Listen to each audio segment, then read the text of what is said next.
सम्मानित साथियों, नमोबुद्धाय, जय भीम। आज के अम्बेडकर संदेश में आपका हार्दिक स्वागत है। आज के अम्बेडकर संदेश में हम बात करेंगे भारतीय मताधिकार कमेटी का गठन कब और किसकी सिफारिश पर किया गया। दलित वर्ग शब्द की परिभाषा अगर आपसे पूछी जाए तो शायद आप भी अपने हिसाब से देने की कोशिश करेंगे।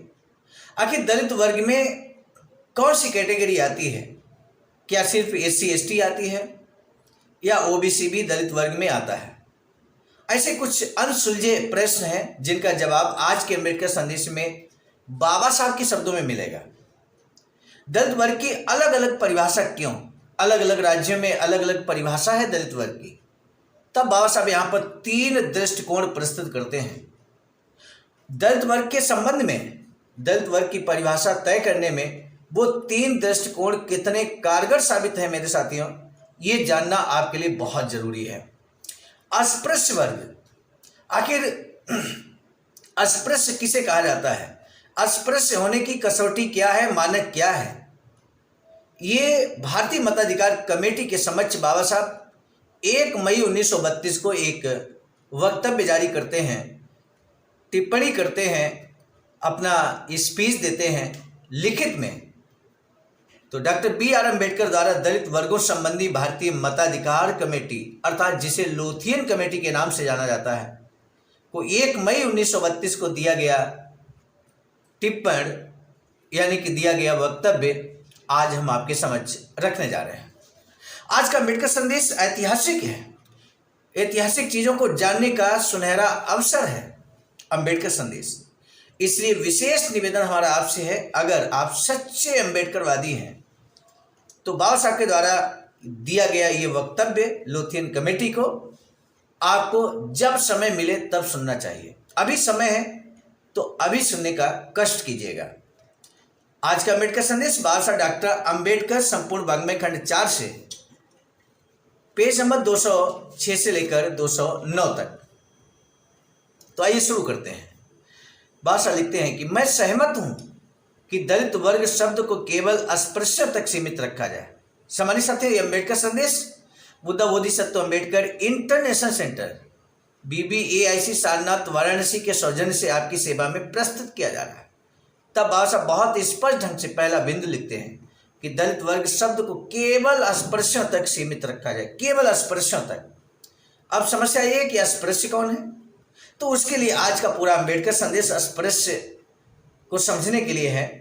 बाबा लिखते हैं कि वास्तव में मैंने स्वयं किया है कि उन सभी को अस्पृश्यों से अलग रखा जाए जिनमें उसी प्रकार की चेतना नहीं हो सकती जैसे कि उन लोगों में होती है जो अस्पृश्यता की प्रणाली में निहित सामाजिक विभेद के शिकार होते हैं, तथा इस बात की संभावना रहती है कि वे अस्पृश्यों का शोषण अपने स्वार्थों के लिए करें।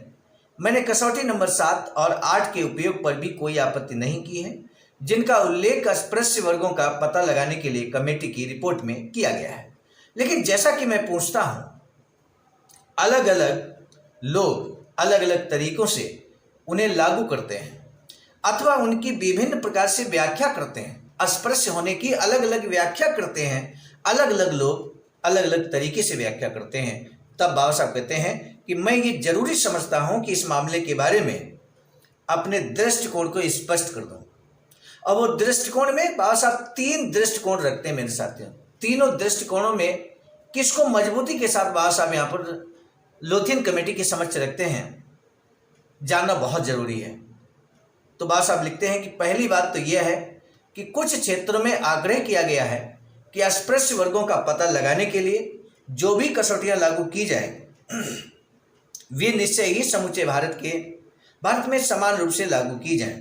इस सिलसिले में मैं कहना चाहता हूं कि इस प्रकार के मामले में यह उचित नहीं होगा कि समूचे भारत पर एक सी कसौटी या कसौटियों को लागू किया जाए।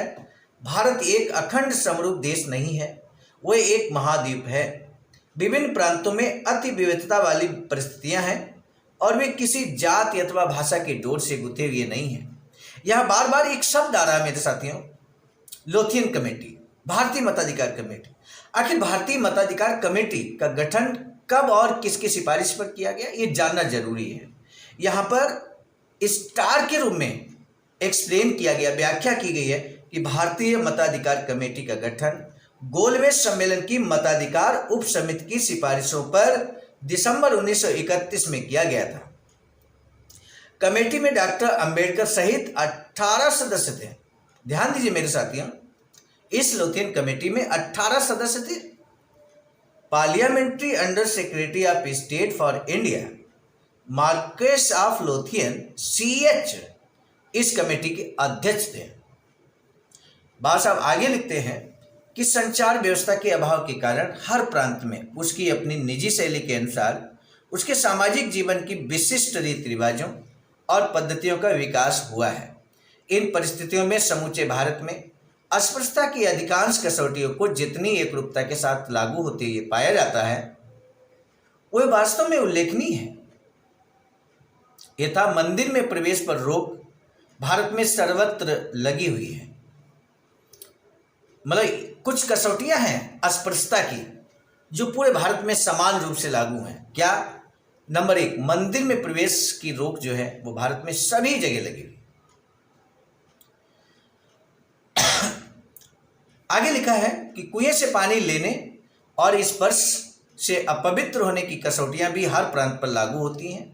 भले ही सर्वत्र समान कठोरता नहीं है, लेकिन अस्पृश्यता जैसी प्रणाली तो बहरहाल सामाजिक व्यवहार का मामला है, अतः वह हर प्रांत हर व्यक्ति की परिस्थितियों के अनुसार बदलेगी ही।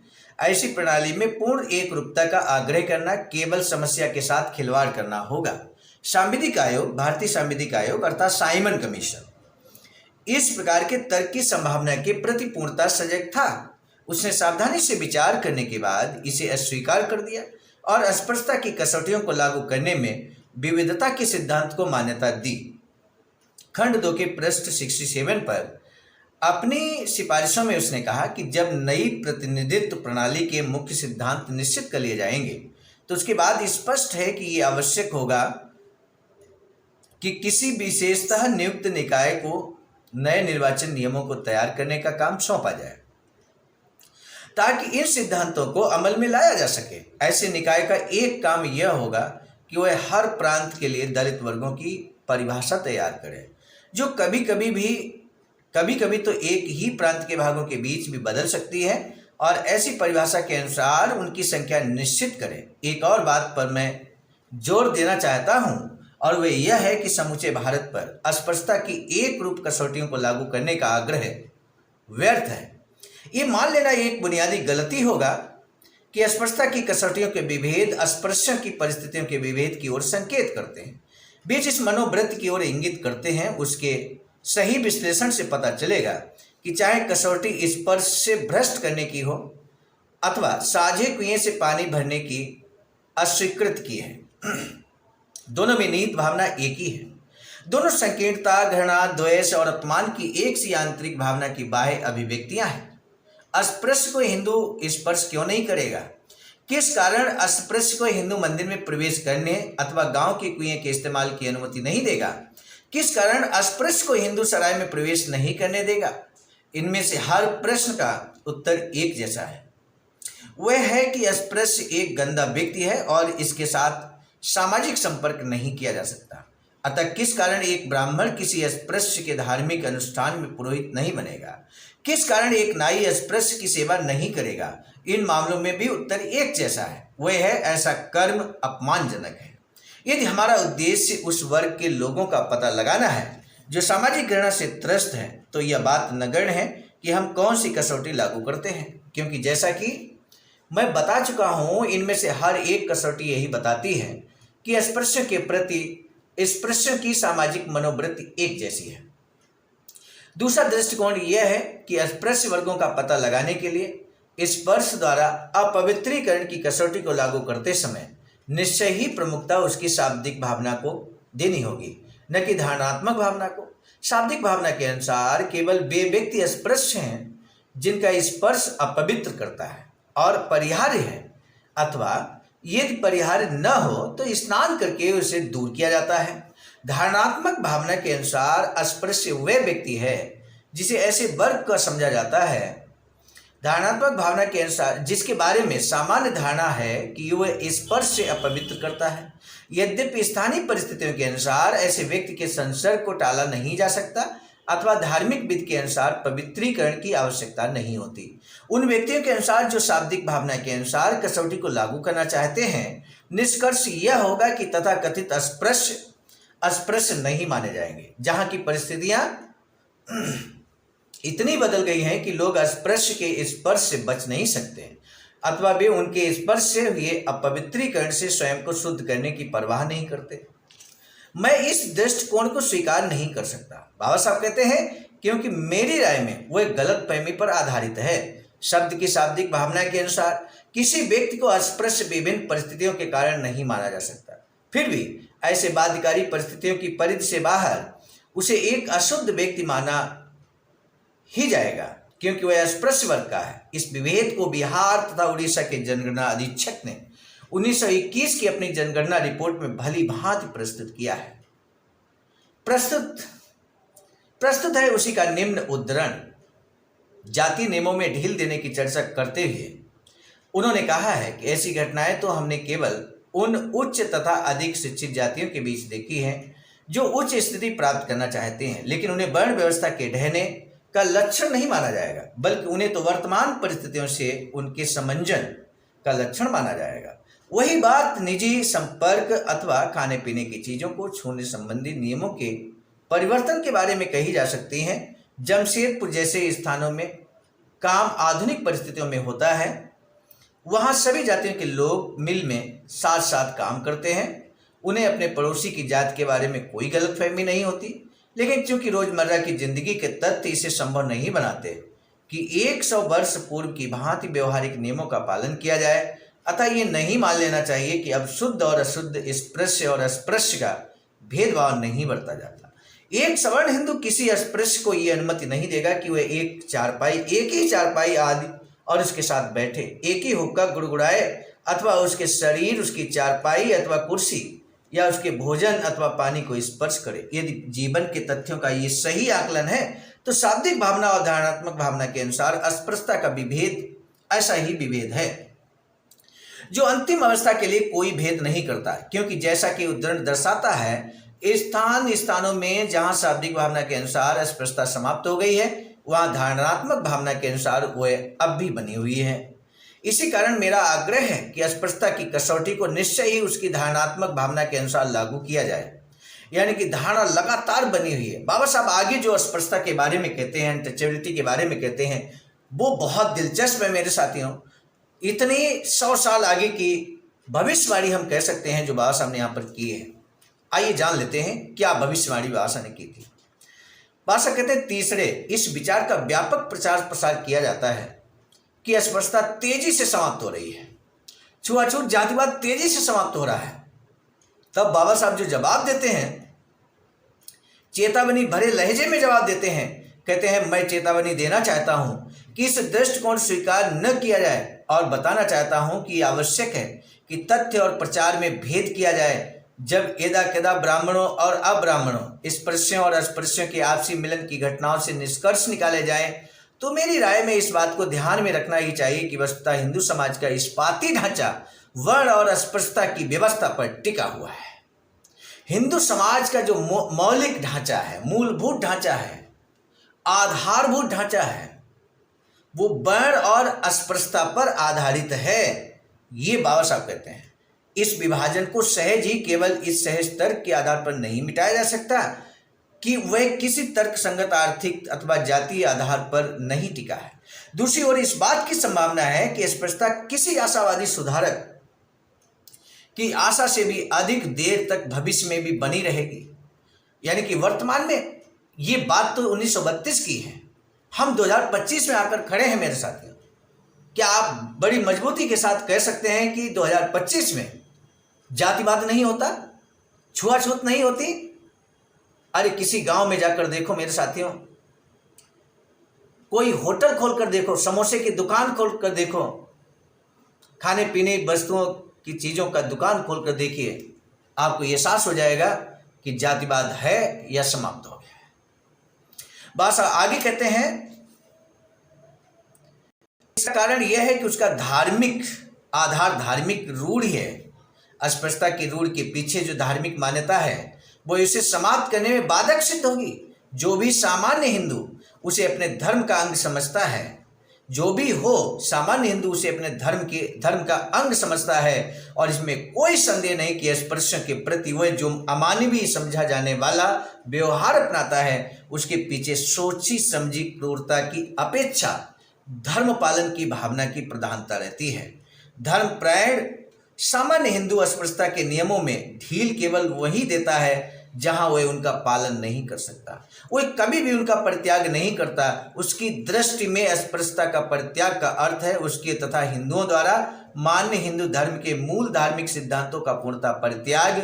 अस्पृश्यता धर्म पर टिकी है, अतः वह टिकी रहेगी जैसा कि सभी धार्मिक धारणाएं टिकी रहती हैं। भारतीय इतिहास साक्षी है कि अनेक महात्माओं ने भारत भूमि से अस्पृश्यता को समूल नष्ट करने के प्रयास किए हैं। उनमें बुद्ध, रामानुज और वैष्णव संत जैसे महापुरुष भी शामिल हैं। ये मान लेना खतरनाक होगा कि जिस पद्धति ने ऐसे सभी प्रहारों को झेल लिया है, अतः मेरा विचार है कि जब तक ये धारणा बनी रहेगी तब तक अस्पृश्यता भी बनी रहेगी।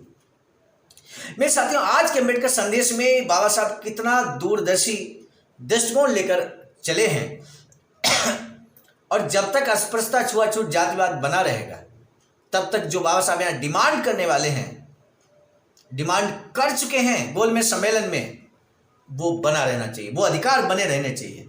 और हम बात करें आरक्षण की, रिजर्वेशन की, प्रतिनिधित्व की, जब तक इस देश में जातिवाद है, छुआछूत है, तब तक वो अधिकार जो बाबा साहब ने दिलाए हैं वो अधिकार हूबहू बने रहने चाहिए। ये बात बाबा साहब यहाँ सिद्ध करना चाहते हैं, और स्पष्ट तौर पर बाबा साहब कहते हैं कि अस्पृश्यता की रूढ़ की व्याख्या और व्याप्तियों के संबंध में सामान्य प्रश्नों से संबद्ध अपने विचार में स्पष्ट कर चुका हूं। अब मैं उन 3 प्रांतों में जहां मतैक्य नहीं है, दलित वर्गों की संख्या के प्रश्न पर कुछ विचार प्रकट करना चाहूंगा।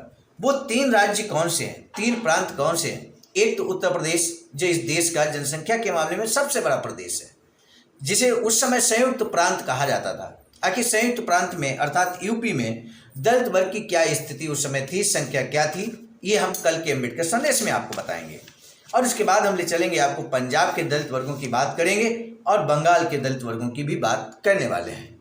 आज के अम्बेडकर संदेश को हम यही रोकना चाहेंगे। आज के अम्बेडकर संदेश का महत्वपूर्ण जो प्रश्न है वो ये है कि हिंदू समाज का इस्पाती ढांचा किस चीज पर टिका हुआ है बाबा साहब के अनुसार। आज के अम्बेडकर संदेश को रोकने की दीजिए इजाजत।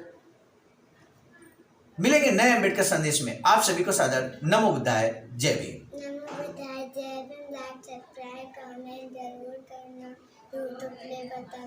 सम्मानित साथियों, हम एक महत्वपूर्ण बात बताना उचित समझते हैं। बाबा साहब की अधूरी इच्छा के अनुरूप एक वैचारिकी सेंटर निर्माणाधीन है सारनाथ वाराणसी में, जहां पर 14,000 स्क्वायर फीट जमीन परचेज कर ली गई है ring road, green city, Faridpur, Sarnath में। वैचारिकी सेंटर के प्रशासनिक ब्लॉक का निर्माण कार्य कंप्लीट हो चुका है। शानदार बेहतरीन प्रशासनिक ब्लॉक का निर्माण पूर्ण हो चुका है। आगे अब मुख्य भवन को बनाने की बारी हम सबकी है, और इस हेतु आप दिए गए अकाउंट नंबर पर अपना अमूल्य योगदान कर सकते हैं। आज का अम्बेडकर संदेश हम लेकर उपस्थित हुए थे मिशन नायक बुद्ध मित्र मुसाफिर सर, राष्ट्रीय अध्यक्ष आवाज का नई दिल्ली की प्रेरणा। प्रस्तुत करता क्रम में मैं स्वयं सर्वजित आर्य, राष्ट्रीय मीडिया प्रभारी, IIT सेल आवाज का नई दिल्ली। मिलेंगे नए डॉक्टर अम्बेडकर संदेश में, तब तक दीजिए इजाजत। आप सभी को सादर नमो बुद्धाय, जय। सम्मानित साथियों, यदि आप हमारे इस चैनल आवाज का ऑफिशियल, जिस पर नियमित सुबह 5 बजे डॉक्टर अम्बेडकर संदेश आपको मिलता है, आप हमारे इस चैनल को सपोर्ट करना चाहते हैं तो हमारा आपसे निवेदन है कि आप हमारे इस चैनल को सब्सक्राइब कर लें, वीडियो को शेयर, लाइक, कमेंट जरूर करें।